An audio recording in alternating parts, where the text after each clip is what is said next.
Salam Indonesia. Anda menyaksikan berita terkini bersama saya Arna Suputra. Pemirsa, baku tembak terjadi di dekat Istana Kepresidenan di ibu kota Guinea Conakry.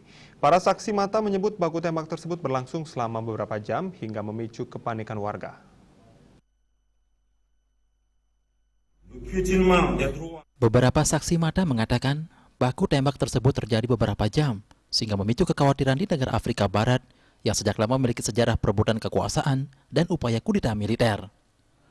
Kementerian Pertahanan mengeluarkan pernyataan bahwa para pengawal kepresidenan dan pasukan keamanan lain telah mengatasi ancaman dan mengusir kelompok penyerang.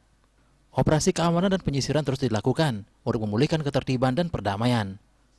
Associated Press melaporkan pernyataan tersebut tidak dapat dikonfirmasi secara independen dan belum ada pernyataan langsung dari Presiden Alpha Conde.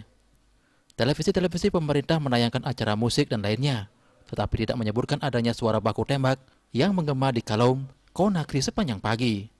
Conde telah menghadapi kecaman luas sejak ia berupaya menjabat untuk ketiga kalinya tahun lalu dengan mengatakan aturan soal masa jabatan 2 kali tersebut tidak berlaku baginya karena referendum yang diajukannya.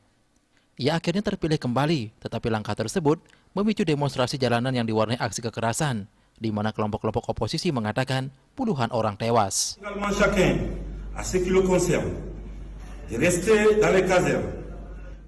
Jika kembali memenangkan pemilu pada 2025, Conde yang kini berusia 83 tahun dapat tetap berkuasa hingga 2030. Pada 2011, Conde nyaris tewas dalam upaya pembunuhan ketika sekelompok orang bersenjata mengepung rumahnya semalaman dan meledakkan kamarnya dengan roket. Roket-roket berpeluncur granat meledak dalam kompleks perumahannya dan salah seorang pengawalnya tewas dalam insiden tersebut. Untuk mencegah penyebaran COVID-19, ingat pesan Ibu selalu terapkan 3M. Wajib memakai masker, wajib mencuci tangan, dan wajib menjaga jarak, serta wajib menghindari kerumunan. Dengan penerapan perilaku 3M, Indonesia segera terbebas virus corona menuju Indonesia maju. Dan update terus informasi Anda dengan subscribe dan like YouTube channel Bali TV @newsbalitv. Tetaplah bersama Bali TV. Salam Indonesia.